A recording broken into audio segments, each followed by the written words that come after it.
rocks around the Billy Squire, big pound wow, rocks around the Billy Squire, big pound wow, big.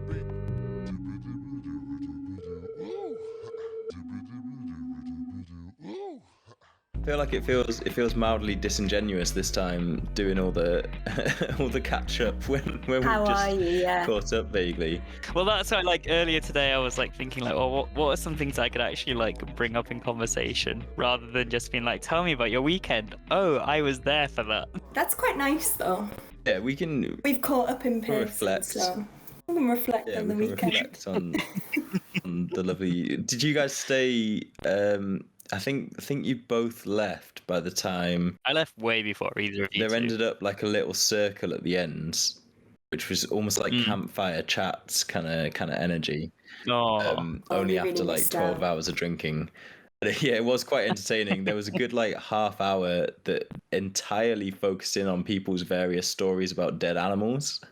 And every single one just seemed to like escalate to the most obscene degrees. are we talking like dead pets, or are we Well, talking like roadkill? Started Like, out what are we? dead Where pets, are we but on it this? became stories like there was this one that there's this one it's several steps removed because like Jess told it about somebody that she knew, and it might have even been that it was somebody that they knew. I can't remember but you know, the stories were getting more and more obscene. I don't know how else to put it, but this one was like I think she was like house sitting and then found like a dead rabbit, assumed it must have, they had a hutch, so assumed it must have escaped and then just died.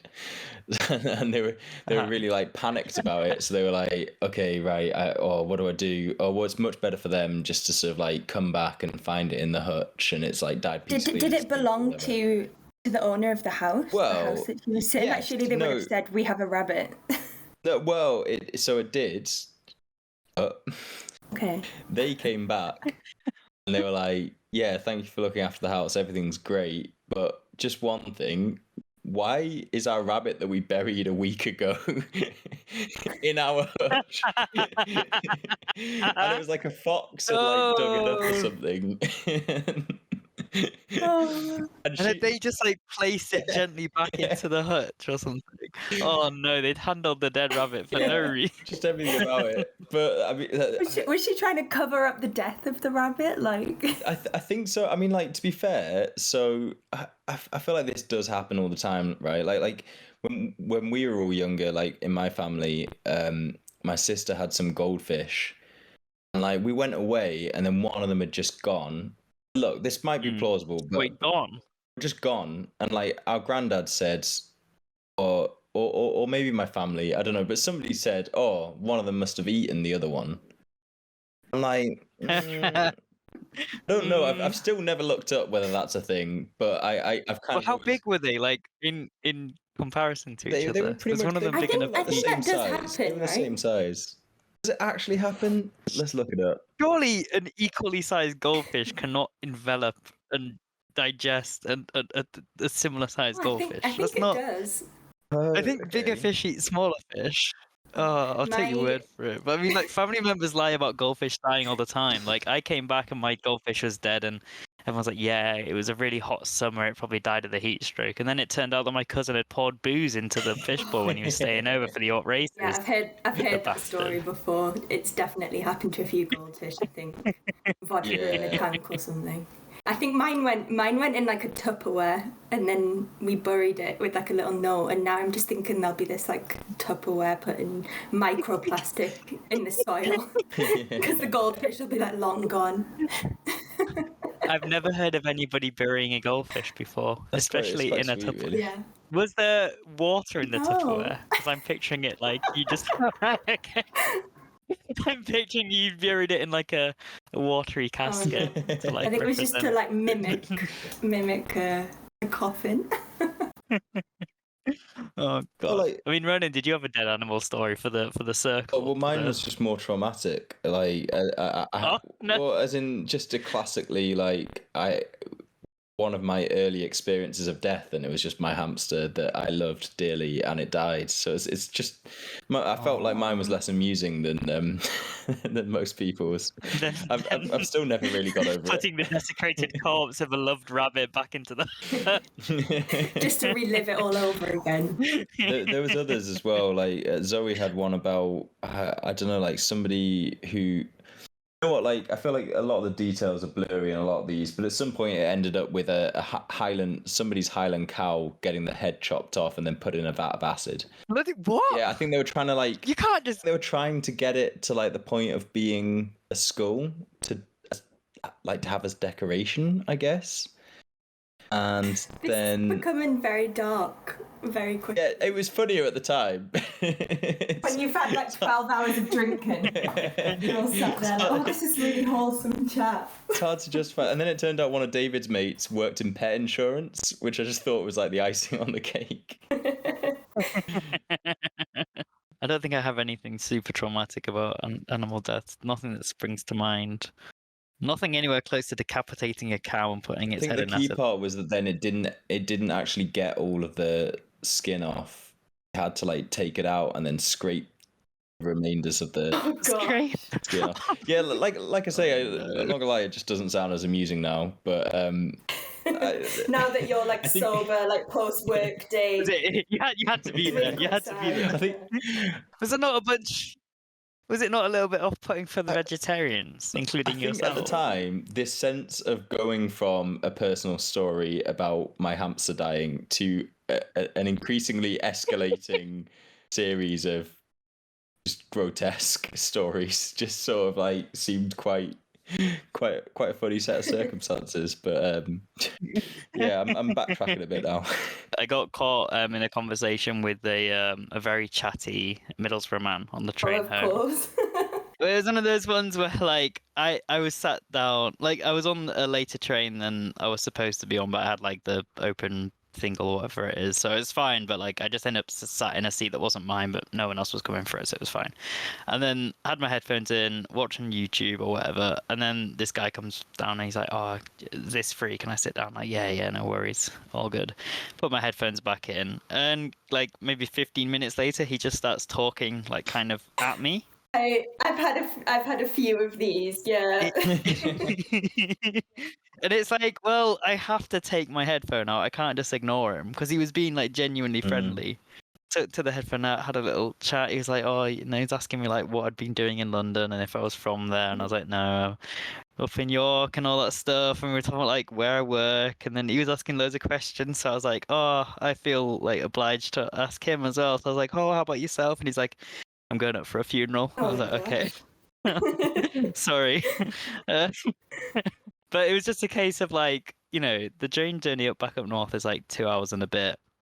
And you can't maintain conversation with a stranger for 2 hours and a bit. I think I did a few weeks ago. I think that's quite impressive. I had the same thing. Like a guy, I think he was from India, but like he worked in London now. And within 5 minutes, he was like looking for a reason to kind of probably say something. I think I'd like dropped a pen. And then he, like a very classic, like picks it up. That's it. It's like they look for an in because it just reminded me like what it was with my Middlesbrough man is that the fact that like I had Bluetooth earphones and he had wired ones, but he'd just got a new phone, one of those Samsung flip phones, and he spent like 2 minutes trying to figure out where he could plug in his aux cable before he couldn't. And he was like asking me about. That's how he started the conversation. Was he was asking me about like, oh, are they any good? Like he was like, do you reckon they'll sell Bluetooth earphones on the train? And I was like, probably not. At least that's more organic than I see you've dropped a pen there then. Very, yeah. Yeah. I think my favourite in that kind of realm, I had like a different guy. This was maybe last year, but I've like never lived it down. I had like a bag of sweets in my bag, and I was doing that thing, when you're sat next to someone and you don't like want to eat, because you're like really close to them. And I was like by the window, and we were just in like a little tube, but it was a really squashed train. And I think I like got one and ate it, and then like I had my headphones on and things. And then he like tapped me on the shoulder and was like, "Excuse me, can I have one?" And he like dips That's his hand in, outrageous. like straight in without really No. asking, yeah. And then we just like were inside. He was like, "Thanks," put his headphones back in, and then for the rest of the journey to London, I think we were probably at about York. Like, yeah, that was it. We said not a word to each other. That's golden. Yeah, I feel like Jack's episode was yeah. fully train related, and I'm like, we clearly spend too much time on the I'm on train. train. I quite like train conversations. Really, I relate to the difficulty of such a long journey, and then if you get into a conversation early on, you're kind of roped into it for a really long time, and that is difficult sustaining. But that's the beauty of earphones. You can sort of, if you feel the lull coming, you can just sort of put them back in. Nah, but my guy would not let me. Like every time I put my earphones back in, he'd ask me something else. Like he would not. We'd like have a little chat about something, and then I'd be like, "Oh, okay, I think we're done." And I'd put my headphones back in, and then like a minute later, he'd like come up with something. At one point, it was like obvious that he was just like looking at what I was watching as well, because he was like, "Oh, is that a video game?" So no, it's a YouTube video. And then we started talking about like Pac-Man and stuff like that. Like I think he was just like very bored and needed a distraction. I mean, the thing, like, I didn't mind. He was like a really friendly, like, chatty chap, and like sometimes I'm really not in the mood for it. But I was like, I don't mind playing a lot. It's more of an issue of like if you engage in someone in conversation at the start of the 2 hours. I'm always there like I don't have enough material to keep this up. I'm not going to be able to entertain this person. I'm going to run out of things to doing say. the entertaining for you. Yeah, he clearly just had like it was very much like whatever sprung to his head was what just came out of his mouth. And I respect people who are like that, to be fair. I wish I could be a bit more like that sometimes. I think it depends on your like agenda for the train. Like if you want to get work done, there's like nothing worse. But if it is just a random time, and it is quite a nice way to fill the time if you just get chatting. But God, yeah, if it's at Newcastle and I've got to get to London, it's like we've got 3 hours of this. In a way, though, it was like quite glad because I think usually if we had been recording like this week as always, I would have probably been using those train journeys as an excuse to listen to the album. Oh yeah. But like because we had this little delay, then I've had more time to sit with the album. But if I was there trying to listen to Ben Howard, like trying to get into the emotional mode of like every couple of minutes he's just like, "Oh, what you listening to there, mate? Please leave me alone." I'm another one who's delayed the podcast. I am very sorry. Oh no, that's part of the never course. growing list that me and Ronan are both on. So how jumping way back to weekend activities, how was the pool, Sophie? Did you manage the infamous pool? So was I talking to you about this, Louis? I don't think a pool was ever mentioned. No, so they've actually built a pool on the roof of my building in London. No way. Yeah, which is very mad. Like when we had like a bit of a scramble at the start of the year to get a new flat because we got priced out of the old one, and this was almost like the first one that we found. We signed and everything. Then like 2 weeks later, my dad's like looking at the ad for it, and he's like, "Do you realise there's a pool?" We were like, "What? Like, why on earth would there be a pool in like the middle of Hackney Downs?" Makes no sense. But yeah, it opened on Friday. Like all summer they've been saying that they're going to open it, and we could just kind of like see it through the window because it's on like one of the shorter buildings, and they'd just always be so you're going to be able to spy on people swimming? Yeah, but there'd be like builders there just kind of like lounging on the sun lounges. But yeah, so it opened on Friday. So like Saturday morning I went for a little walk, and I ended up just like not really going for a walk. I like rushed back because I was like, I'm gonna have to get to the pool, get my spot. And then my housemate was on a run, and I was texting her like, "Come back, like the pool is open." And it was really like, I don't know, it felt like this weird kind of dreamy morning. It was like, it just didn't seem real. It felt unreal. Yeah. So we like went up on the roof, and every 10 minutes like another neighbour would come up and would be like, "Whoa, oh my God, like a pool." Did it end up getting busy then? It did, but we kind of got there probably about 9, which is early for Saturday. I think it opens at 8:30. And when I say pool, it's not like a big kind of 50-meter pool or anything. It's like a kind of, it's not, it is bigger than like a splash pool. It's like you could do like a little length in it, and it doesn't really get deep or anything. But yeah, apparently it's going to be heated as well, so we'll have it in the winter. Ooh la la. Very nice, very sweet. very sweet. But yeah, I guess kind of the nicest thing about it was just meeting all of the neighbours. Like people would come up and then just kind of start chatting to you, and I was thinking, God, is a pool the only way that you can actually talk to people that live next to you? Was there anyone that you were like, oh God, you lived in this building? Yeah, Like any?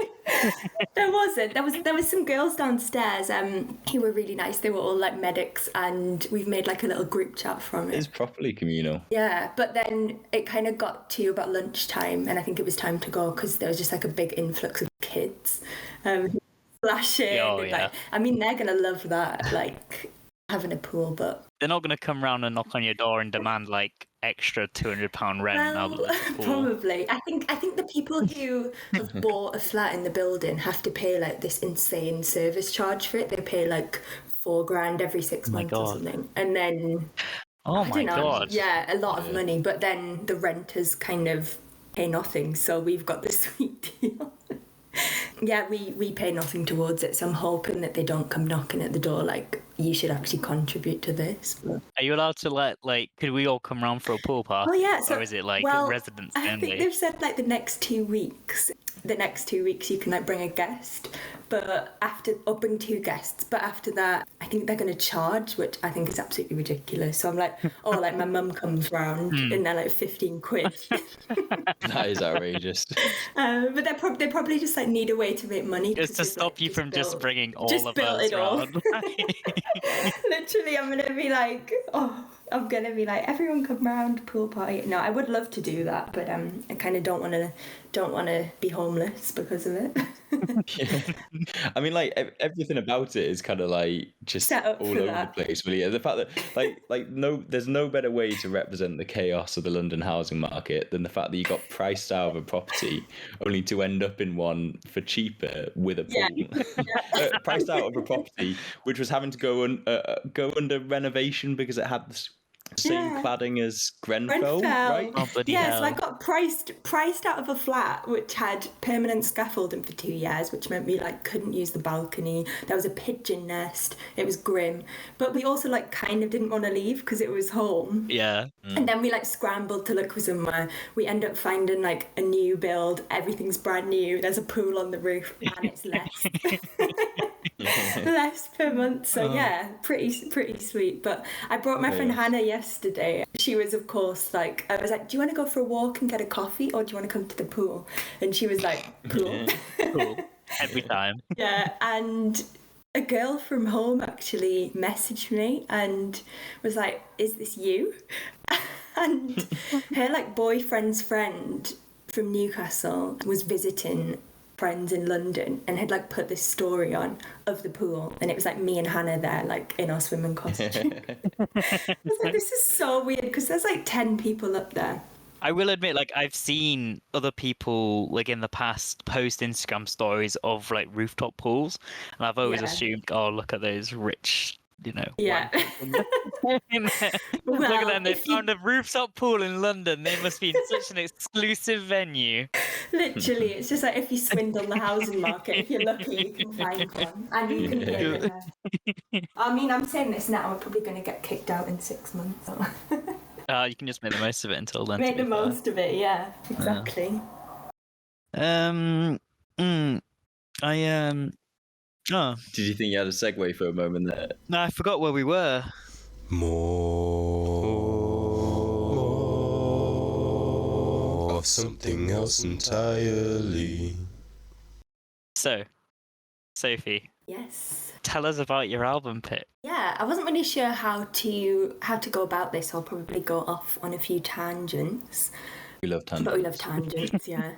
So I had like a really long think about this one because I also gave you guys another album, then I switched to this one, and could have gone with quite a few really, but this one stood out to me for maybe kind of personal reasons. I think You've kind of mentioned it slightly, you know, it is a very like emotional album, and it's, yeah, if I kind of track my musical discovery, like the history of when I've kind of started to get into music, I think 2014 to 2016 is the time bracket that was major for me.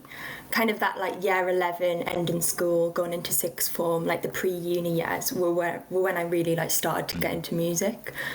And like growing up in Newcastle, I started to kind of go out. Not that this is a particularly like out album at all, but I had a few friends that I would go to things like Digi Monday and Rebel Thursday and all the kind of All the greats. indie bopper nights, and like we'd kind of like loiter in the room that played guitar music. And it was really through a friendship with my friend Rosie at the time in kind of sixth form. We would go to a lot of gigs, you know, things like Wolf Alice, Swim Deep, Little Comet, Peace, that kind of era.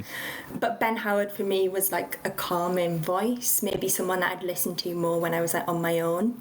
And this album in particular is still one that I kind of return to now, but it kind of like harks back to that really pivotal time in my life.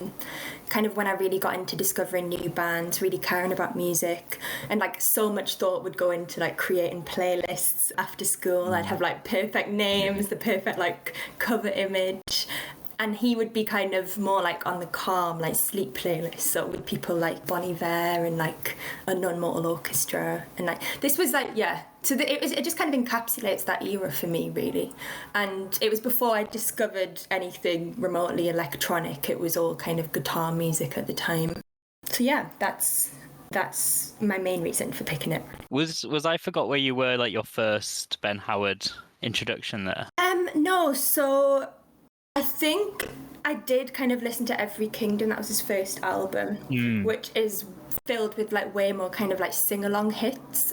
For me, it almost feels like, dare I say it, a bit like sickly sweet, like, you know, things like Only Love. Yeah. And I think that this one is like way more like sensitive than his first album. I think Every Kingdom kind of falls into Ronan's pile. What is it you call it, Ronan? The indie trash can. Yeah.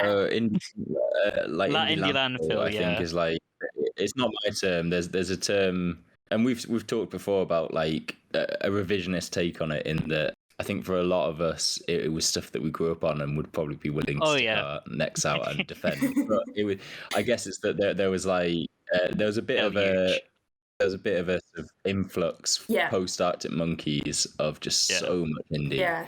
It just sort of flooded the market, and Yeah. And I think Every Kingdom falls more into that in the sense that you could hear it, and I think it's got less like individuality almost to it. Whereas I Forgot Where We Were, I'd never listened to in full. I feel like I say that a lot. But I'd listened to Rivers in Your Mouth, like that one, I think, which I thought would be a bigger one, but it's actually not the biggest one on the album, because that's the only one I'd heard before. But listening to this project compared to, I'd heard like pretty much everything off Every Kingdom, because it's, like you say, it was like kind of very popular mainstream album. It feels like a very mature change in direction, and it feels like an artist who's actually kind of found themselves and decided on the voice.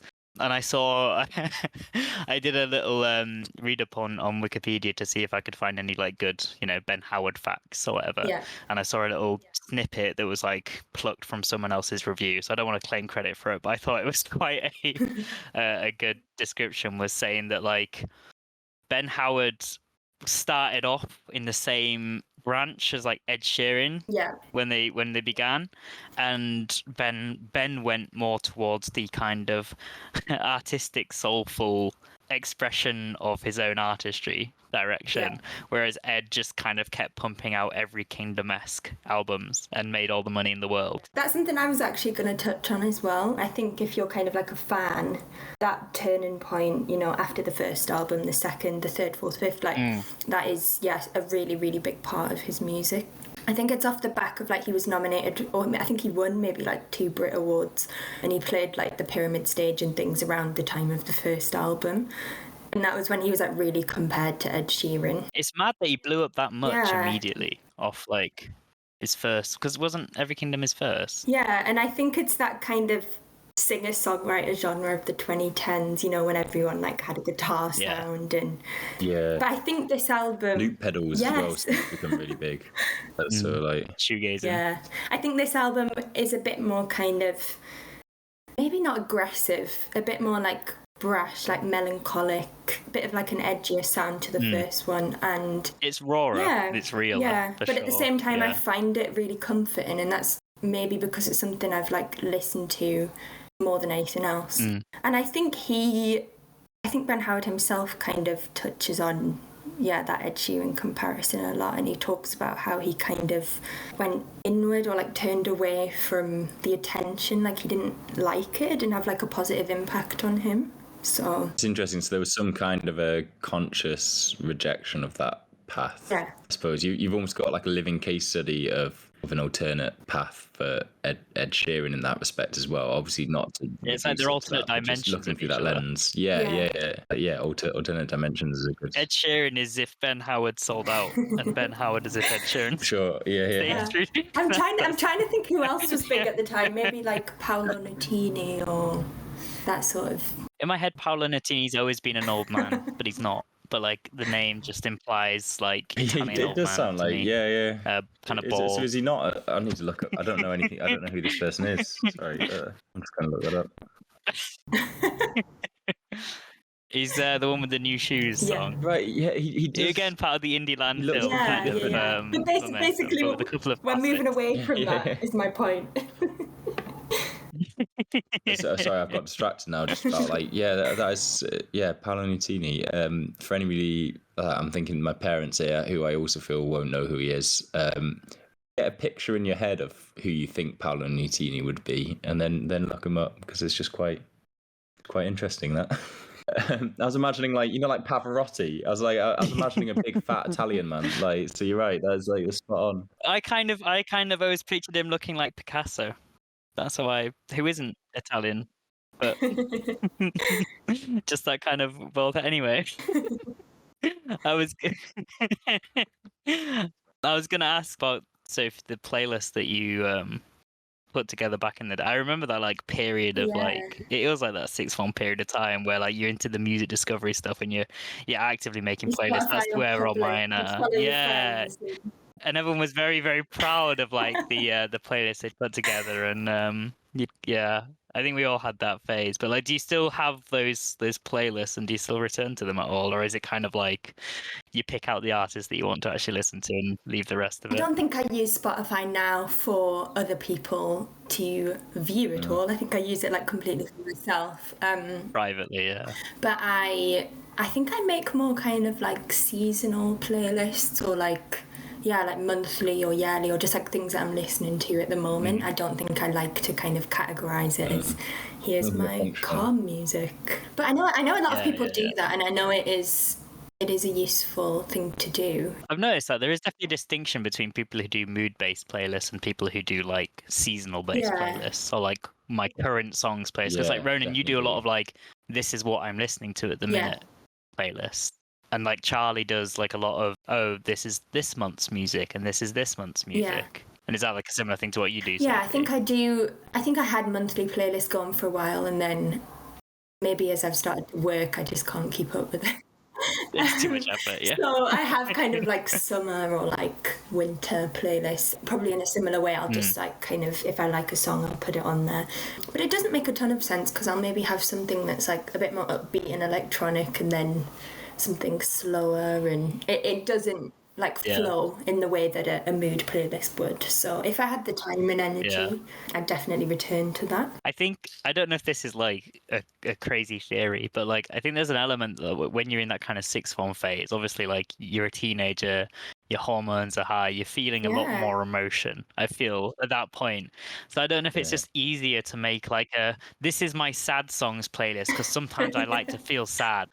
Whereas now I'm like, I'm not feeling sad enough to like, and I don't want to make myself feel sad. I'm not going to go and listen to a lot of sad music and put it on.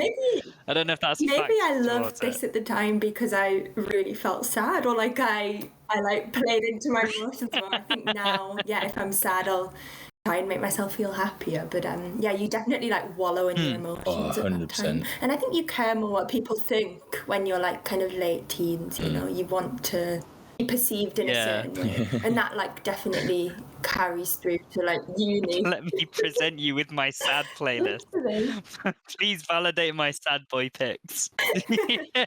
I think the emotion thing is spot on. I guess like people are like aware of the reputation of teenagers and, you know, teenage angst and all that kind of stuff, but certainly it tracks for not. I don't think I was a particularly angsty teenager, but I definitely liked music that felt like it had like emotional intensity to it. That was probably one of the things I highly valued most highly. Yeah. Certainly of certain strands of stuff I listen to. And I actually like, I feel like listening to Ben Howard for me, really similar actually, like really similar period for me, like that's of 2014 to 2016 was probably really just when I think I'd already gone through a phase of like listening through, you know, my parents' kind of music, you know, like my dad's all CDs and all that kind of stuff, and kind of shaping a bit of my taste through that lens, but it was all still like stuff, it wasn't stuff I'd bought. But then starting to like branch out and actually find things for myself, probably around that kind of era. And one of the strands was some of this kind of, which I feel Ben Howard feels tangent to, some of that, I don't even know how you describe it. I sort of want to say post Mumford and Sons, but I don't think Ben Howard specifically fits into that. But that's sort of like folk and country and all of that had a bit of like a revival in the mainstream. And one of the things and then there was also indie bands that might not fit within that, but they maybe sort of flirted with the edges of it or rode off the coattails of it. And I valued it for the intensity. Is that sort of like they gave you that shivery feeling and that sort of stare out the car window feeling, you know? Yeah. Main character in a movie. This is my soundtrack. And that's how you want to feel when you're like 16, right? Yeah. For sure. Yeah, definitely. I mean, this is definitely a movie soundtrack album as well, to be fair. Oh yeah. This does definitely, this is the kind of album that you can definitely kind of get absorbed into. And I think benefits from like, what is it, like, what's that pretentious way of describing it? It's like deep listening, which I think we mentioned with the Frank Ocean one as well. But like, I think on my first listen, I didn't pick up on as many of the like intricacies in the instrumentation as on the second listen. Especially like there's something that I quite like that I kind of realized on my most recent listen was like the various returning motifs throughout the album. Like the opening notes. I love how the album opens on is Small it kind Things. of like a guitar riff or those opening notes? Yeah, like it's like a bit reverberatey. It like jangles guitar. almost. Like I don't. Yeah, like I'm not a musician, so I don't know like the correct way to phrase it, but it kind of has like a weirdly like for me this might be a strange comparison, but it had like a kind of weirdly psychedelic effect that kind of made me think of there's a song called like Bad Vibrations, which is I think it's by the Black Angels, and that's kind of like a weirdly psychedelic Vietnam War kind of energy, that song. And there was something about the intro to Small Things that kind of, I don't think it sounds like it. I think it just invoked something. It sounds almost like it could be the wide shot opening of like a Vietnam film, or even like a sort of a Western, you know, or something like that. Like it's the wide shot opening. Yeah. It's like you just see this barren landscape or this impenetrable jungle, or you know, whatever it might be. And then and then you get those notes or like that little bit of music repeated in End of the Affair. Like it comes back in like End of the Affair as like partway through, just like scattered throughout. When we do kind of go on to talk through like our favourite moments, there are probably two that stand out for me: Small Things and End of the Affair. If we don't continue with Small Things, like talk about it, I think it's very much like the repetition of the chorus, and there's like almost like a break before he goes into the next section. I don't have music terminology, but it like slows down, and I'm guessing it's kind of like, well, I take it as being about kind of mental health, and when you feel super anxious, stressed, and you have like thoughts churning around your head. I think that song has helped me to like put things in perspective at times. Like it really slows down, it gets quiet, and then it like builds to a crescendo. And yeah, kind of talking about like, has the world gone mad? Is it me? And I think that opening works there completely. It's an incredible opener, yeah. And actually, that I hadn't noticed at all that returning motif actually, but in terms of setting up musical themes for the album, that whole crescendo approach is something that comes back time and time again, and which I also feel is like, you know, a bit of a theme that you can find in a lot of sort of music of the time. I mean, like one band that I was thinking of before when I was sort of talking about my relationship to some of that stuff, which I've mentioned before, I think, but it's Frightened Rabbit, who were like one of my favorite bands, and I think we desperately need to cover. We really should do, because they were quite important to my musical development, and they were the peak kind of like, I listened to them for that sheer intensity of emotion. But they a recurring theme or a recurring approach to their music was also that sort of like, you rise to a crescendo, because I guess there is no better way to kind of slowly amp up the intensity of emotion than having a musical crescendo of that sort to mirror it, you know what I mean? So it's really effective as just like launching you into an album and sort of setting you up for all of that, I think. It's one of those albums that's very obvious that like there's like a consistent, like you're saying, how like the crescendo is like a key feature throughout nearly every song. And I think like it's fairly common for albums to maintain, you know, the use of the instruments and stuff like that. But like, it's very apparent that this was an album that was planned out from beginning to end. It doesn't feel like anything was like added in like out of order or like with a different, but it doesn't feel like anything's from a different project. I think sometimes you get albums where it's like maybe thrown something together to fill it out, or they've gone, oh well, this was a couple of like songs that were like lying on the sidelines that we can pop into this album to kind of fill it out. But like, it's very clear that then, and I think this is a difference between I Forgot Where We Were and like his previous one. I'm sure Every Kingdom was also like quite thought out, but Every Kingdom feels more like an album of singles, whereas I Forgot Where We Were feels more like an album that you have to kind of do the whole thing if you're going to like, you know, you can take the songs out of context and put them in a playlist, but like none of them feel like they're just like, to me it feels like a set piece, like a storyline. So I kind of get at the start that he is like reflecting inwards on himself. Like, I feel like Rivers in Your Mouth is like him reflecting on like a relationship and how she is or speaks. And then the kind of I Forget Where We Were is the breakdown. She treats me well's maybe like a spike of it, you know, returning to happiness slightly. And then the kind of evergreen end of the affair, All Is Now Harmed, is the end. So like, yeah, it really feels almost like a journey that we go on through the album. And I think I appreciate that as someone who like reads a lot. You know, I have like an English degree. I'm very like story led in a lot of the music that I listen to. I appreciate lyrics and things. So yeah, I think it's exactly what you were saying. It's that journey of, you know, how, you see how he has planned the album, how he's approached things, and you get to that like end point. It's interesting actually you say the influence of English on your way of listening, because actually I suppose really we probably haven't had that many people put an emphasis on the sort of narrative approach of an album other than you and Jack with the kind of English backgrounds, and I think you've both been kind of very aware of those sort of things. It's just kind of I don't know, it's really interesting having that sort of like that perspective coming into it, sort of shaping the way you hear something, or perhaps just the kinds of things that you end up kind of explains my Taylor Swift attachment. I definitely said I'd never up it. Yeah, you got it in. I was gonna mention before we started, actually, like one of my little anecdotes was gonna be that we need to stop talking about Taylor Swift, because not for any reason other than the fact that I put the episodes of the podcast on YouTube as well, but they're a little bit behind because there was like a period of time where I just didn't have time to like also put it to video. So they're coming out every Monday until it catches up to where we're up to.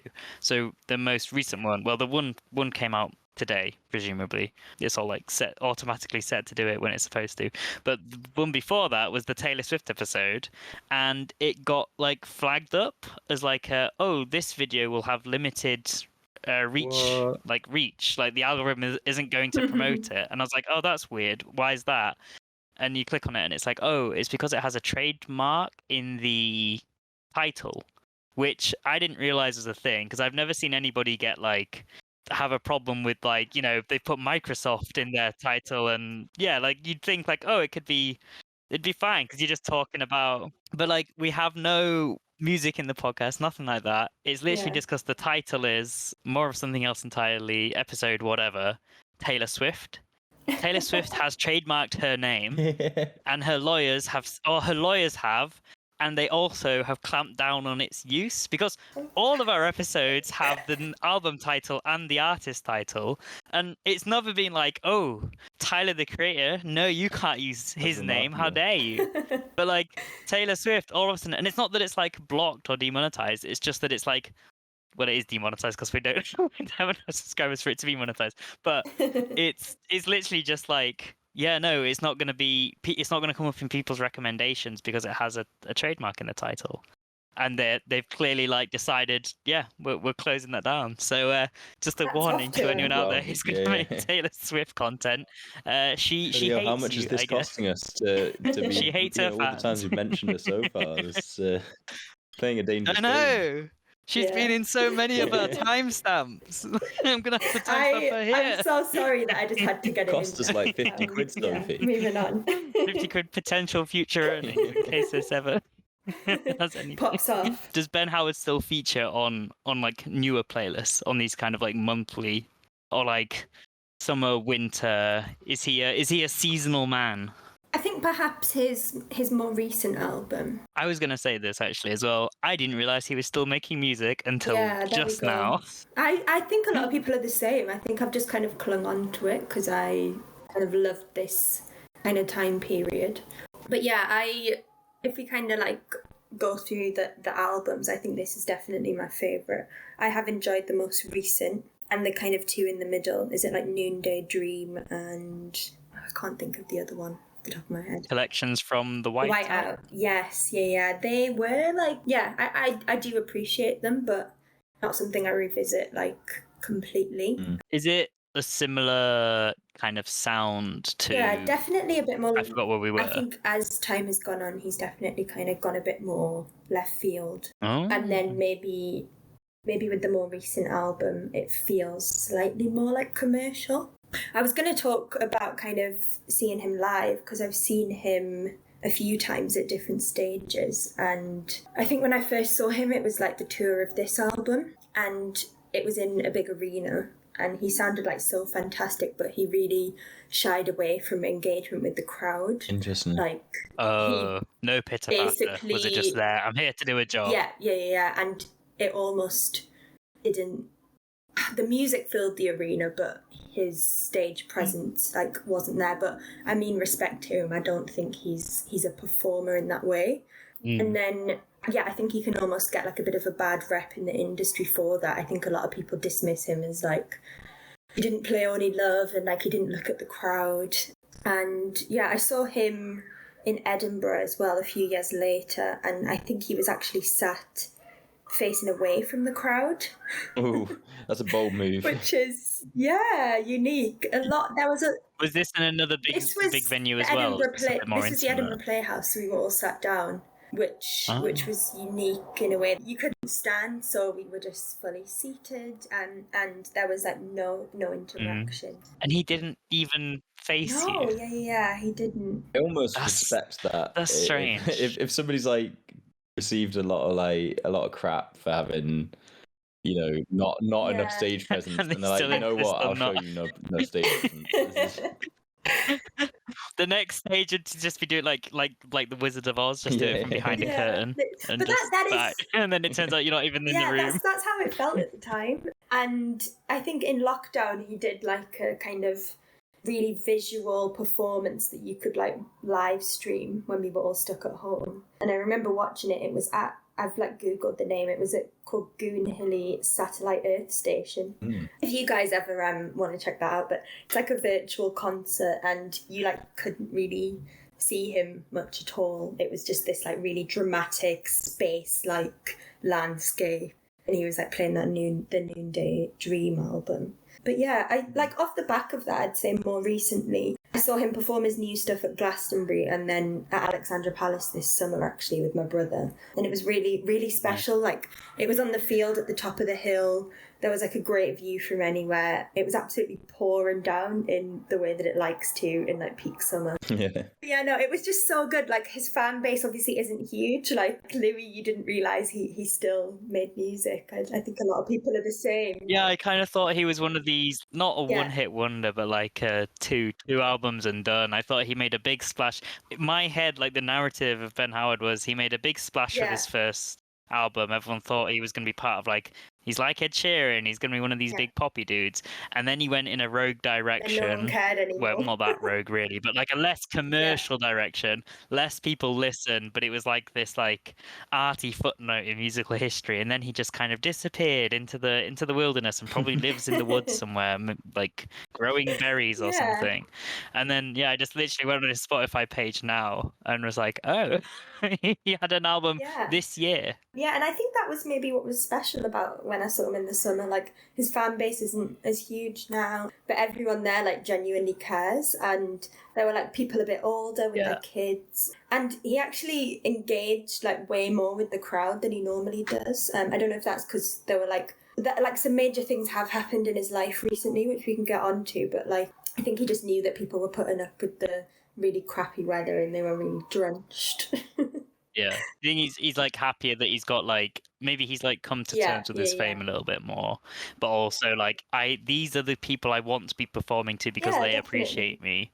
Whereas I imagine another parallel to Frank Ocean stuff was where we talking about how like he's not very good live, but we have a suspicion that it's just not the right live vibe. Like everyone, there's so many people when you've got such a big audience that wants to see you perform, but you yourself are an intimate artist. I think Ben Howard probably feels like his music's very intimate, so it feels weird to perform to a massive venue full of people and then just have a little bit of a bit of banter between songs. He's there like, these are like my raw emotions or whatever. He just seemed to me to be like more like kind of sat on a bar stool with a guitar vibe. I mean, I've seen him live at a festival and I remember that wasn't the right vibe for his music because it was the one that we went to in Belgium, Rockverter, and there are a lot of like high energy acts at Rockverter. It's primarily like a rock kind of festival, and then he was off in this side tent and we went and saw him because we're like, we know a few Ben Howard's Every Kingdom songs, and he was just kind of sat on a chair, didn't have his shoes on, he was just barefoot, which a lot of people found weird. And he didn't interact with the crowd at all. And I think this was at a point in the festival where everyone had already been stood on their feet for a long time.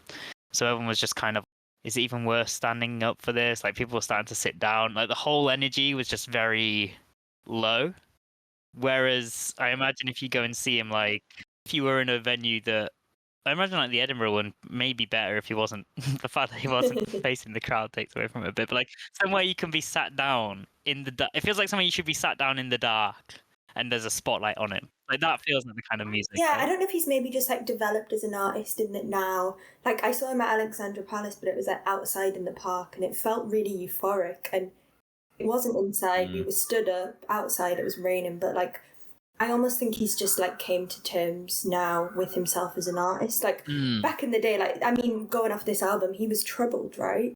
And kind of grappling with that like newfound fame and like, is this what I want? I think everybody expects people to like these big artists to like be able to command a crowd straight away almost. They're like, well, you're the big famous person, you're supposed to be able to. But the reality is like, if I had to go up on stage, I'd probably like, well, I'm just gonna do what I know. Like if you were a good singer, you'd be like, well, I'm just gonna do what I know, and I think that's what they've come here for. And then you come away from it and people are reviewing you like, he was boring. It's like, well, I tried my best. Maybe just like happier in himself. I sort of do imagine, I think when I listen to this album, I feel like I've listened to far less I didn't really. I knew Ben Howard's name, but unless I'd listened to a little bit of him back in the original era, I don't think I'd really listened to him much. But just from the impression of this album, I actually got the sense that some of it could be quite suited to these large festivals or arenas, just because of the scale of it. Because of that crescendoing thing that like we were talking about before, and like it's all these like. I'm guessing he's using some kind of a loop pedal or something. It's all that loop pedaling, like increasingly intricate stuff that creates a slightly trance-like, a bit like. I think there was an element of when I saw him where he wasn't using those stripped back? tools. I think it was just him with a guitar. Yeah, that's so very it was like different. it was like the album but stripped back, and I think it lost some of that grandeur. Yeah, because this is, I guess, part of it's almost like a production thing. It's got scale to it. It seems. Off the back of that, it was very kind of trance-like graphics, that were behind him, and like that's how I imagine it. Plays into it, yeah. And I think I picked this album as well because the songs off this album, when I saw him live recently, like had the most impact live versus his more recent stuff. You could almost. It's interesting you say the trance-like graphics, because that's sort of what I was picturing, and you could almost like do it with lasers. Lasers might be kind of overkill, but I think what the comparison I was thinking of, like, so other than just the kind of that emotive indie scene of the kind of mid 2010s, I also thought there were these moments that were actually remarkably similar, even though I wouldn't say this just on the whole, but just these aspects that were remarkably similar to Foals in terms of that big stadium scale and the sort of similar trance-like kind of intricate guitar twiddling. Is a certain kind of style of guitar picking that I wouldn't be able to pinpoint exactly what it is, but perhaps if somebody had a technical knowledge of guitar picking, they could say. Put it in the comments below. And there's one song in particular where if you listen to it, I wrote it down which one it was. It's End of the Affair. As End of the Affair builds, he does this little like melodic emotive scream to the sounds of all these like twirling guitars, and it sounds so similar to Foals from that era. Is it kind of is it like Holy Night or something? Yes, yeah. No, that's exactly the one. That is exactly. I was just checking the song I think of that Foals album is called Late Night. I don't think it's a massive one, but yeah, I think I was definitely listening to that album at the time as well. Yeah, it's very Holy Fire is the album, and Late Night on it, and Inhaler, even though Inhaler has moments of much heavier guitars, has very similar. It's the like I don't know what he sings in Ben Howard, but it's something like that along the lines of like, what the hell? And it's like the way that he like slows down the notes, is very similar to what the singer of Foals would do. Yeah, definitely. Yeah, I made quite a few notes about that song just while we're talking about it, because that was the song that really stood out to me as kind of this epic, really long. Yeah, just kind of. It feels like it's what the album's building up to, isn't it? And I think it's like 7 minutes, 8 minutes long or something. And I don't know, I think it kind of captures this like brutal breakup and the aftermath when he talks about like talking to mutual friends, like seeing this person with other people. But it is in like a really beautiful way. And I put here that it's a song with like two halves. Because you have like the first part, which is almost like the story, and then it does go into that like what the hell kind of like it just like spirals out, and you get this like second half. And I made like two little lists here. I don't know what you guys think, but I have like songs.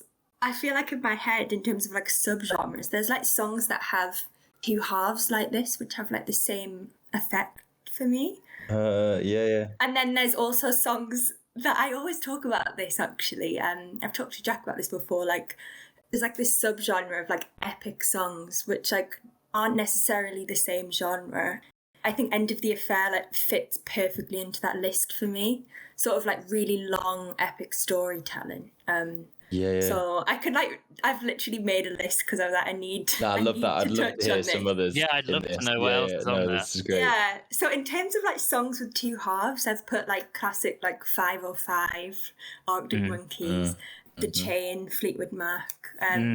Mad Yeah. City, Kendrick, that sort of thing. Sure. But then I think it's this kind of epic, really just, yeah, that's the only word I can think of. But End of the Affair fits perfectly into this list. I've got like The Borders, Sam Fender. I don't know if you guys know that one. I'm actually not sure I have listened to that one. Yeah, maybe that's just like my note. I'm gonna make a note of the ones on here that Yeah, I I haven't can heard, 'cause I'm send. very I can intrigued send now, this like- to you. This can be like the we'll make a playlist for it and put a Yes, link. because Louis, Yeah. don't we have an option as content creators to create playlists? Yeah, I Didn't don't you say think that it's there's a out new yet, setting? but it's going to be rolled out that you can make as a podcast. You can have like this podcast Playlist. recommends, so like you can have like Yeah. playlists. So like we It'd be can. great to make this a playlist, you see, but maybe we Yeah. can link to somebody's. Anyway, No, yeah, I'll sorry. definitely send them across. But yeah, for epic ones, I literally today I was like, I'm just gonna make a note because End of the Affair would fit into this playlist. So The Borders, This Is the End, Phoebe Bridgers. It's like super dragged out. Under the Pressure, The War on Drugs. Weird Fishes, Radiohead. And then I've got Robbers, 1975, which, yeah, is also a blast from the past. But that kind of really drawn out, epic, long song.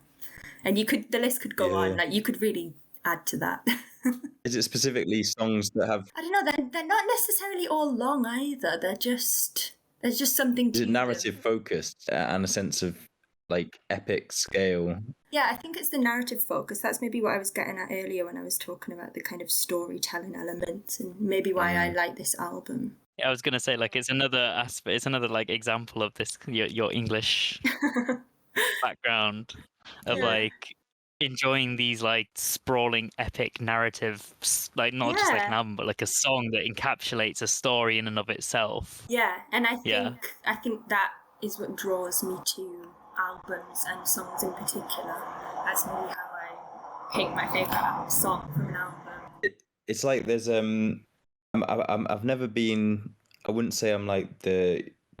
There are Bob Dylan fans who are like who just adore Bob Dylan and so would be far better placed to talk about him than I am. I feel like I'm a passing fan, I suppose, in that I like some of his stuff, but I just haven't quite done the deep dive that some people are. But there's some of his songs that seem to fit into that, in that he has these big, long, sprawling songs that really have time to focus in on a character or an idea, or you know, like The Hurricane is one of them, which is about some. Yes. It's almost like a protest song, but sort of tells the story of this dude that was wrongly arrested. And there's one from one of his more recent albums called Key West that's just such a beautiful rumination on, I don't know, so it feels like just a rumination on growing old and sort of like having this idea of somewhere better just there over the horizon and all this kind of stuff. And yeah, it's I guess the length of the song might not be necessary, but it does often allow it that room to breathe and to really explore things that feel like they cut slightly more nuanced. I feel like they're often songs that I replay to death. Like, you know, I like make myself sick of them because I'm like drawn in by this like sprawling story or maybe the length of it. Either of you guys a Billy Joel fan? I feel like he's got Never a lot really of. listened to him, actually. He's I'd throw a couple of his all-time classics in there as sprawling narratives. You know, My mum loves him, so a little bit of Scenes from an Italian Restaurant. Love that one. yes. Banger. Downeaster Alexa. That's like a sad one. That's a good one. You know. We should make a little collaborative playlist. Yeah, of yeah, epic honestly, songs, 'cause I I'm feel. thinking Just, more like try and keep showing each other these like narrative storytelling. Because Nick Cave as well. Actually, I'd be remiss not to mention Nick Cave for is like, that yeah. ability. Like he's just. I mean, the God, master at like it. that. What's the album called? That's like Murder Ballads or something like. What's it? Oh, Is that yeah. is it called did Murder do- Ballads? yeah, he That's did Kylie literally just Minogue. a series of It's Kylie Minogue on that album. Oh my God, Yeah, she is. I is. forgot about Yeah. that. But like that's a whole album of just like storytelling. Yeah. But like in its most like I know like all albums are storytelling. They're telling the artist's story, but that album is literally just like stories Yeah. being told. I like that. I like that as a little like song genre, subgenre. Yeah, and this maybe, as we could probably discover, this maybe isn't the most kind of epic storytelling focused album in that way, but I think that song in particular is definitely like the pinnacle of the album, and it's what every song leading up to it kind of, you're waiting to arrive at End of the Affair. It's like we were talking earlier about like the motifs that return throughout the track list. There's like narratively the album's leading up to it, but also like musically the album's leading up to it, because I feel like a lot of the sounds and things you hear in like the first 6 songs all come back in Evergreen, but not in Evergreen. In End of the first 7 songs, they all come back in End of the Affair, and then they all come back in a more kind of grand, larger scale, so that you get introduced them in like a small way, and then when you get hit with this kind of like huge emotional tsunami that is the End of the Affair, it's like everything comes together. Yeah, I think even like some of the song titles, like Evergreen basically means forever, right? And End of the Affair is like the end. So it's all it all ties into that. I'm quite curious, because earlier you mentioned that you wanted to touch on something of like Ben Howard's artistic journey. I don't know if, like, what you wanted to bring up about that. Well, just like, obviously I'd picked this album and I love to listen to it, but I didn't know a ton about him before I kind of said, I'll pick this album. So I did a bit of research, and he's obviously not massive in the like pop cultural realm or anything. Maybe I guess he shies away from all of that. But yeah, he started out kind of playing music in Devon, like more for like the surfy crowd, because I think that's where he grew up. And I went to Boardmasters in like 2018, and I know he was like a big part of the start of that festival. Like, I think it's changed a bit now, but it used to be more of like a surf competition, which is interesting. He also now lives in Ibiza, which I love. Wow. I can really kind of see him on that like rustic side of the island, like beaches, quiet towns, more than the kind of like, is it the Cafe Mambo energy? I was gonna say, like, I don't DC10. I don't immediately associate Ibiza and Ben Howard as having the same energy. Yeah. In my head, Ibiza is very much associated with the Brits abroad horrific tourist destination. But you do forget that there's like a nice rustic lovely side to it. But the main thing is, actually, I found out it was like a Guardian article. I don't know if you guys had seen this at all, but he's recently experienced 2 mini strokes. Oh God. So for almost like an hour, he like lost the ability to speak. Oh God. And he like talks about it in this article as like, I've got it up here. So he says it was like an overload of information. He felt like really hypersensitive to everything, like the light, the sound. And he was like still compos mentis, but he didn't have like the words to explain it. And it lasted for like over an hour, and then a month later it happened again. And I actually think that plays into I guess I saw him this year, and this was when he was developing this 5th album. And I think he now feels more positive, and kind of perhaps, maybe that is why he's now addressing the crowd and playing Only Love. And maybe just kind of feels more grounded in himself. Yeah, I also did a bit of research on who he's worked with. I think he's worked with Aaron Dessner of The National. And he loved his collaboration with Bon Iver, and that kind of encouraged him to create music with him. And he was kind of brought up listening to like Simon and Garfunkel, Van Morrison, which does make sense in terms of the first album. Yeah. But I think that there is a move away from that. And then one of your questions, you said, does it remind you of anything, any stories? I think I probably covered a lot of that with like the school stuff at the start. But yeah, it definitely like takes me back to like more personal moments, like kind of like my first proper breakup, but mainly finding out like who I was as that like mid to late teenager, like breaking away, finding music I liked. Yeah, in terms of stories, like little shout out to David, our friend. He like came to watch Ben Howard with me at Glastonbury, and he sort of just like turned. It was like 11 a.m. and the crowd didn't really show up. Like they did show up, but they didn't show up. But it was like this really beautiful moment because we were tired. Like it was the morning. Like why is he on in the morning? And David just kind of like turns to me. It's like blistering hot. It's like really hot, and he's like, "I've got goosebumps." Oh, And he was like, look at my arm. And that was just, really nice. And he was telling me that him and his friends like recreated the water slide in their garden for one of the early music videos when he was like a teenager. Oh, no way. Yeah, it was like me and David at the front, and then I think Charlie and Jack were just hanging at the back on chairs. There to pick up some of the vibes that drifted over, but you were there in the thick of it. Yeah. Yeah. Would you say Ben's up there as like an all-time favorite then, like artist wise? Yeah, I just think it's like the sheer amount of time that I have not grown bored of this album in particular, and like if I'm feeling a bit crappy, a bit shit, I'll put it on, like, although it is sad, and I don't know, maybe like at night, or if I'm like cooking and I've got my headphones on, like it's always like a safe bet. It feels very comfortable. Oh yeah, I could see this being like a late evening cooking album as well, for sure. I might do that after this. But yeah, I think I initially found him like on YouTube, and I like really vividly remember watching this video of him at like the singing at like the Louvre in Paris. From like something from the first album, and I googled it just to make sure. He really did like explode onto the scene, didn't he? Yeah, and this must have been like super early, but I like googled it to make sure I like wasn't seeing things. And I think it was like 2011 or something. But yeah, I think just this year, like kind of he's always been someone I'll like turn to, and I could just keep listening to this album. And I think, we had like a GCSE art project where we had to choose a song and like draw things from it. And I think I picked Keep Your Head Up from the... That's a really good project. I picked Keep Your Head Up from the first album because I remember wanting to like draw a girl's hair, because he talks about like keeping your hair on or something. So I wasn't like super into them, but that sticks with me. Yeah.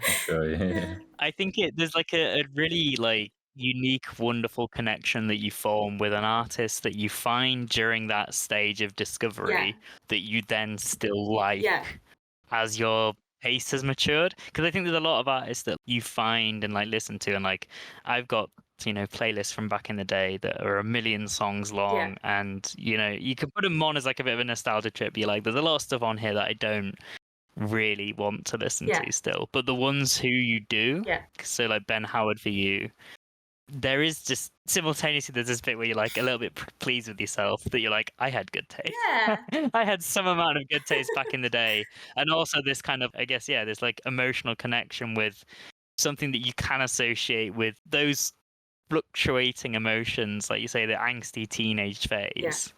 You do create stronger ties to things, I think, when you form it in that era. And that's why I think, in a way, we were quite lucky to live through the 2014-2016 period as having that as our formative music phase, because quite a lot of good stuff came out in that phase. A lot of indie landfill as well. Yeah, I was going to say, I think when I look probably back at those playlists, like maybe 70-80% of them I can just bin. And then it's probably when I first listened to things like the Smiths and like things that are just a bit like, I'll always just return to that. Well, it's like, I think, Ronan, it's something that you mentioned that I really liked when we did last episode with Frank Ocean, because that was like the 2016 vibe and like discovering music and all that stuff is what you were talking about being, I think it was you who mentioned it, Ronan, but it might have been Jack who said it, is like being there for like finding your formative artist, but also being there for their releases, rather than something like the Smiths that feels hand-me-down, or like you already know that music's good. It's been tried and tested. Your parents loved it. Like everyone talks about it. Yeah, things that your dad liked.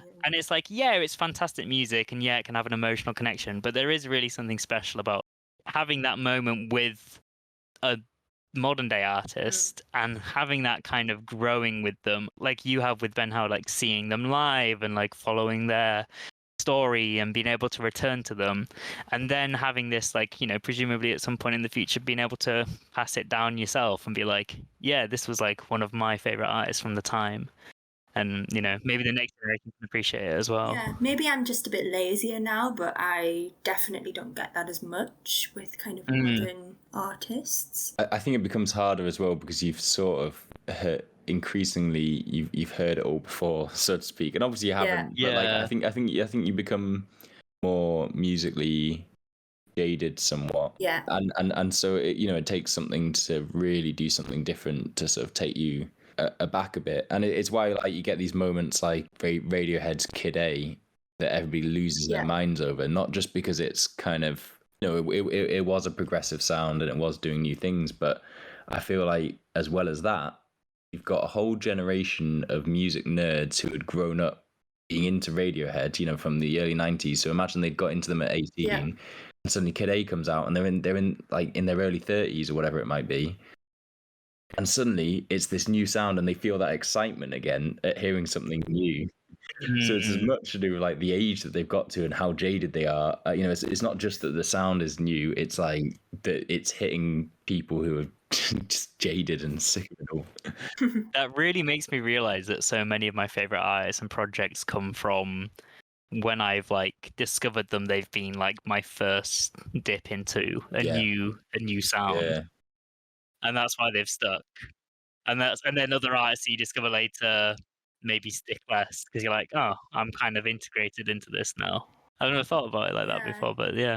Yeah, I definitely probably get that with more like electronic sounds. Like I don't necessarily have, I don't know, maybe I don't come across as having like the most amazing taste in that way because I came to that a bit later. And then you cling on to like the first people that you've found in that genre as like being and the then best, everything else and then everything else follows and sounds the same.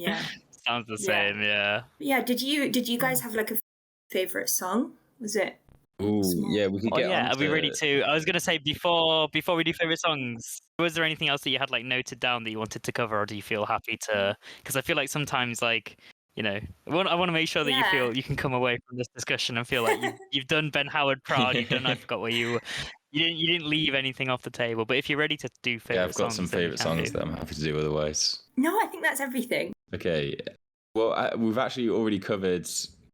I've got two that we haven't covered, which is good. But we have already covered Small Things, and I feel like we've said a lot of kind of what I wanted to say on it. But really, it is just a fantastic opening track. It really sets up the album well, and I just love the way it builds. Like I said, that is a recurring theme. But it maybe because it's the first track, it just really sort of stands out for that. Not to just to quickly jump on, sorry, because like I was also going to pick Small Things, but now that you've picked it, I won't. But like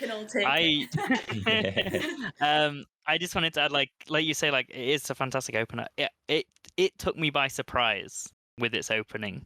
Like I kind of was expecting this to be more similar to his first album, and then when I started with Small, and I'd heard Rivers in Your Mouth, so I kind of had this idea of what it would vaguely sound like, but I kind of assumed in a similar way it was going to be like, I don't know how I listened to Rivers in Your Mouth of all of them. It seems to be like the least listened to one, but I had a feeling that it was going to be like quite disparate sounds, like I think we mentioned earlier. But just to kind of piggyback on what Ronan was saying about it being such an effective opening, is as soon as it started, I was like, oh. Like, oh, this is going to be a more interesting listen than I thought it was going to be. Yeah, it really like it almost just like throws you in at the deep end. Like you don't have time to ease in. It's like, here we go with the opening. And I think with Small Things as well, it like just has this like really all-consuming approach to like stress and anxiety and like, yeah, as I said earlier, like things churning around in your head and like it's like the repetition and it primes you for the themes immediately. Yeah. But yeah, sorry, Ronan, I'll let you carry on with your. No, that's I figured we were all, based on what we were talking about earlier, I got the sense that we were all we were all kind of coalescing on that as a favorite. I do sometimes wonder, like I was trying to reflect. It's also encouraging knowing you guys picked it as well, because sometimes I'm like, do I just end up picking? I'd be interested to look at the stats across all of the episodes, whether I disproportionately pick first songs from albums, because I think sometimes, and it goes back to what we were saying about that initial impression of like, oh, this is something new. Like that initial impression sticks with you so strongly. It often becomes a contender. But yeah, I'm not gonna go into the effort to review all of that. But if somebody's really into stats or something and wants to do that, it'd be interesting. I think that's probably like. Sorry, I was just gonna say off the back of that, if you carry like this expectation of an artist and you maybe haven't listened to a certain album before or as much, and like you come to it and it's like, whoa, okay, this is going in a different direction. Yeah, there's more depth to it than first expected. My next song was "She Treats Me Well," which I described in my notes as groovy folk because it's got a little folky riff with a little drum beat to it that becomes a real, I don't know how else to describe it other than a groove. It becomes a groove, and I enjoyed that a lot. And obviously with the repeating refrain of "She treats me well," which is just used really effectively throughout it. But then going back to the groove, just a final very groovy folky breakdown. It just made me really want groovy folk to be more of a subgenre. I feel like I don't see it around enough. And then my final one was "Time Is Dancing," which I picked mainly for that sort of gorgeous, fuzzy guitar sound that opens the track for the first kind of minute or so. It's just a real, gorgeous fuzz, almost kind of shoegazy, I guess, like a soft shoegaze or dream pop. But then also like just for that, chorus or sort of refrain that sort of repeats as the song builds with the hold it in, let's go dancing, I do believe we're only passing through.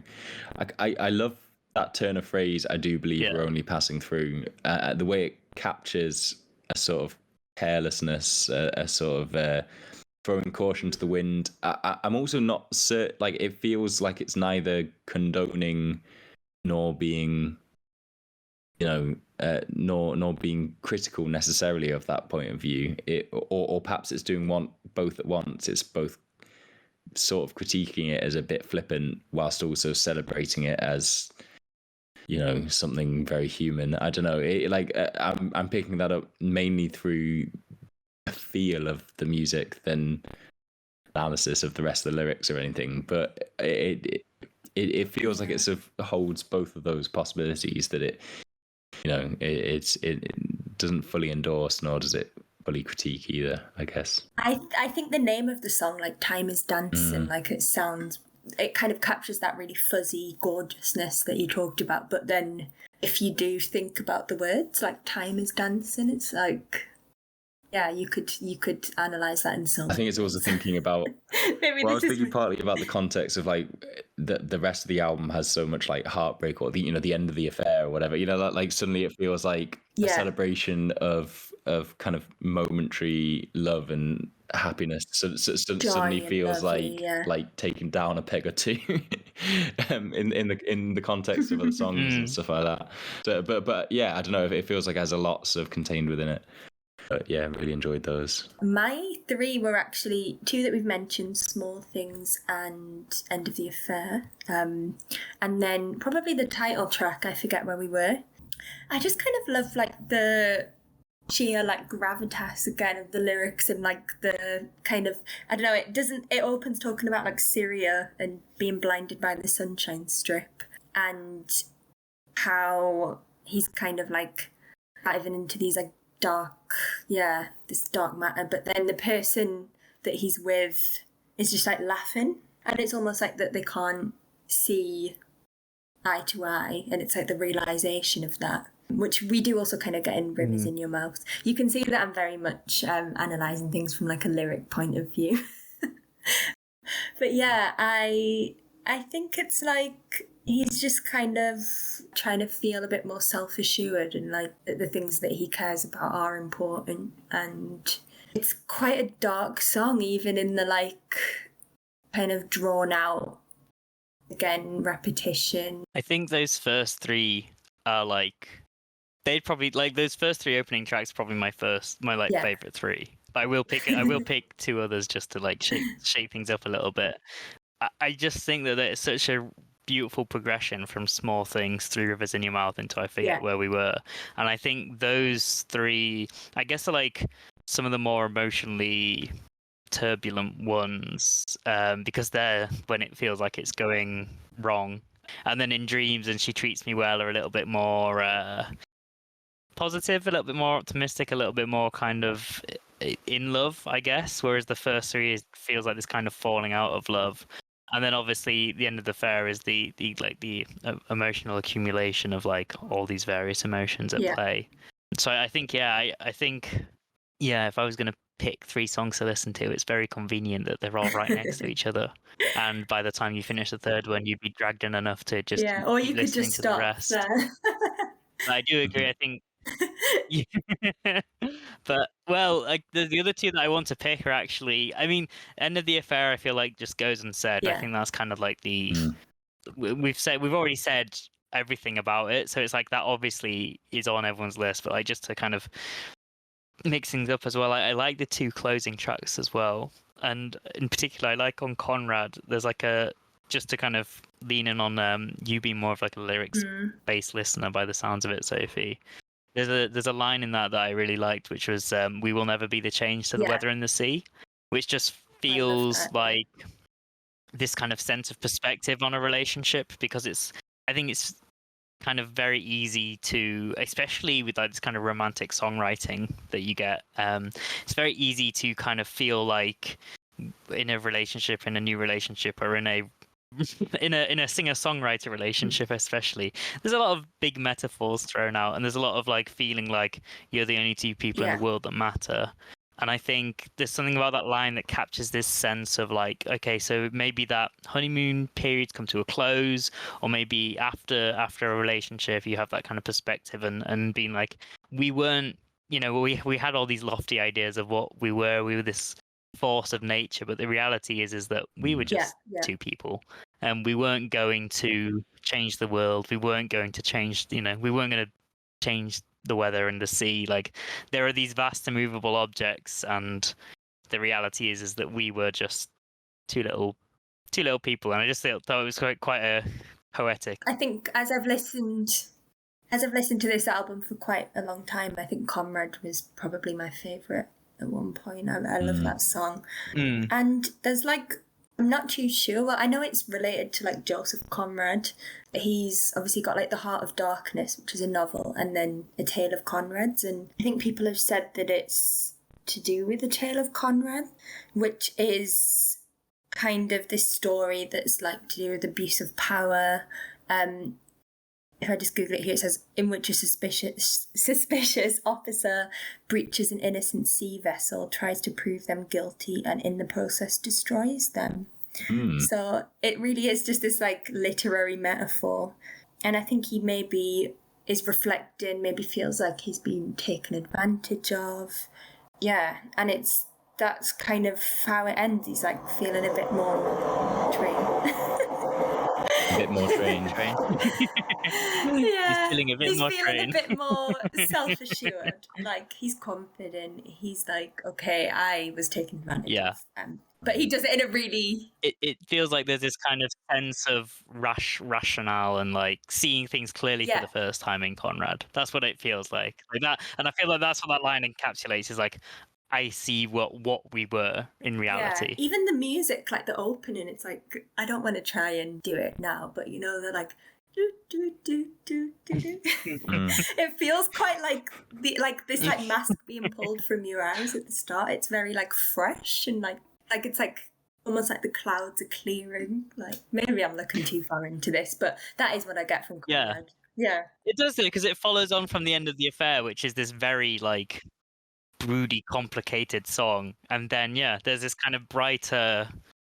It's coming out the other side. Exactly. It's coming out the other side of the storm. It was also one that it was in my shortlist, and I think because it sounded so familiar, but I don't know whether it is particularly one of the bigger ones on the album. You guys, I haven't checked on the desktop Spotify. You can see normally, can't you? It's like middling. It's middling. Yeah, so that's interesting. I don't know why it sounded so familiar. Maybe I had heard like the most popular. Yeah, I'd be intrigued. The most listened to is "I Forgot Where We Were," the title track. Interestingly, okay. The least listened to is "All Is Now." Interesting though, The End of the Affair isn't that listened to. Close between that and Evergreen, and then Rivers in Your Mouth is then like the third lowest listened to, which is why it's perplexing me that Yeah, you're that's quite the upset only about one I that know. one. Yeah. But End of the Affair is then, and then yeah, it kind of builds up from there. But yeah, it's definitely one of those ones where I feel like your favorites could change on a whim every time you listen to it, and whichever kind of mood you find yourself in on the listen would affect where you're landing emotionally with a favorite for sure. What time is it, Louis? It is. I was about to tell you it's 8:00. Ding. It's time for the quiz. Do do do do do do. Nice. Assuming that you have a quiz ready to go, Sophie. I do. I don't have a ton of questions, but I'll throw out a couple. That's perfect. Yeah, I just We only need a couple. We just need a couple to embarrass us two, Yeah, and then yeah. One of them Those was needed. actually this is how I had the fact about Conrad, because one of them was the song Conrad is referring to, the novel that Conrad is referring to, and the author. But like I've already told you guys, so I'm not going to actually ask that one. Well, that would have been a good quiz question, though. Unless, yeah, I could sort of check if you'd been paying attention there. But yeah, the first one I've got is Howard University is in which US city? Ooh. Buzz. Is it in Howard, Massachusetts? It is not. It feels like there's like, you know, it's like such a classic US thing to just have like the city name is just like the most blunt thing. Howard University in Howard, and then it's always just like it's in Massachusetts. Is it an Ivy League university? I don't know. Is it like one of these like northeastern like? I don't know. Maybe it's fishing for more information. As we speak, yeah. Is it Ivy League? Well, what are you gonna go with? Harvard is Boston, right? So it's not going to be that. I'm just throwing out other universities and other city names now. I don't know. I don't know enough cities.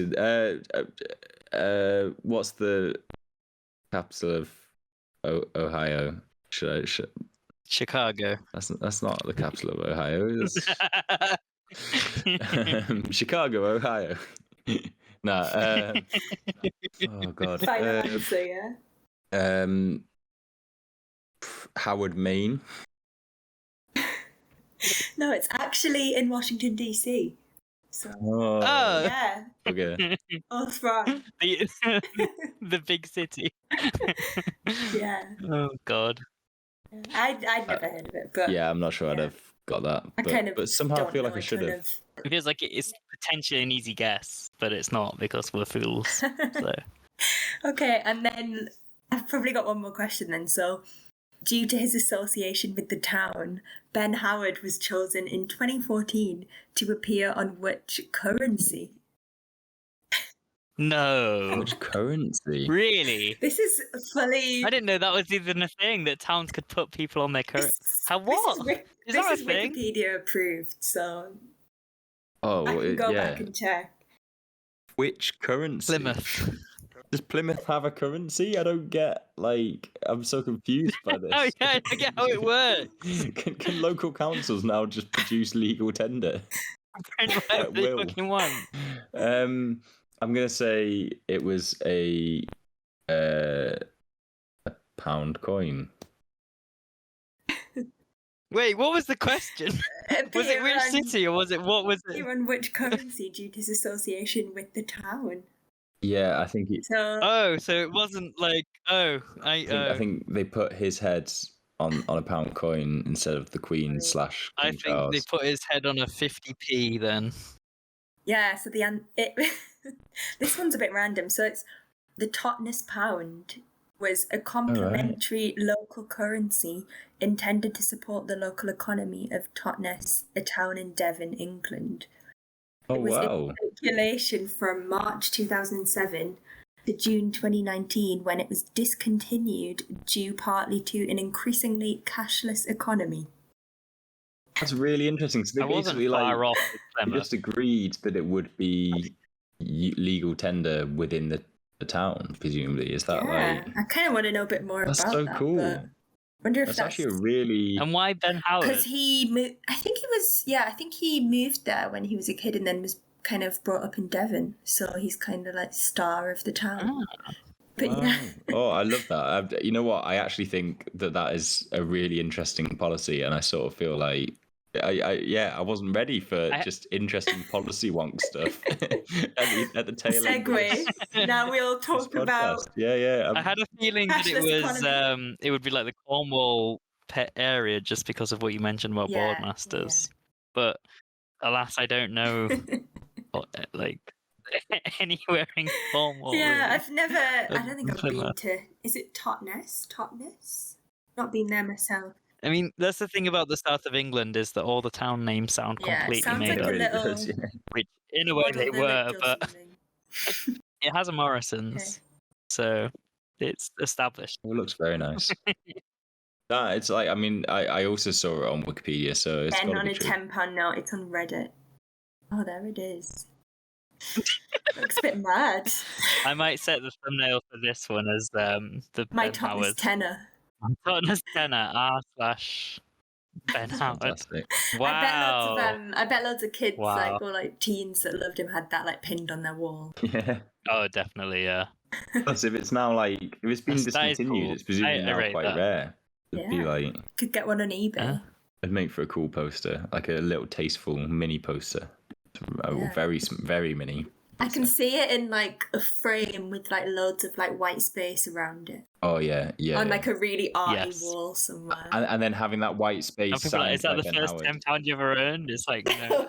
Oh, That'd mate. be beautiful. Maybe he'll send us I'm one not- then when he listens to this. Yeah. Yeah, Ben, when you listen to this, we'll at him on Instagram when we do the Send me a post. Totnes tenor. Tag him. Yeah. Send me a Totnes tenor. Is that both of us on 0 then? Yeah, I think so. As per usual. Oh well. But thank you very much for bringing such a wonderful album for us to listen to, and thank you for a very fun, surprisingly informative quiz. No, I as hope well. you guys actually enjoyed it. I know it's quite a sad, Yeah, no. melancholic album, but Really enjoyed it and really enjoyed that chat. So cheers, Soph. That was great. no problem. Thank you very much for listening. I hope you've enjoyed. You can find us on all your favorite podcasting platforms, including Spotify, Apple Music, Google Podcasts, Amazon Podcasts, etc., etc. We're also on YouTube and on SoundCloud. You can also, if you've had any thoughts or feelings about this episode, you can find us on Instagram at more or something else entirely, or you can email in at moreorsomethingelseentirely@gmail.com. Obviously they're quite wordy tags, so you can find our links in the description of this episode, as well as timestamps to jump around. We have timestamps for all of our episodes. Give the podcast a rating if you enjoyed. Maybe find one of the polls or the discussion points underneath the episode and give us some feedback. But yeah, thanks all for tuning in. Have a good one. The communists have nothing to offer but fat cheeks and eyeglasses and lying policemen. And the capitalists proffer napalm and money in green suitcases to the naked. And the communists create heavy industry, but the heart is also heavy.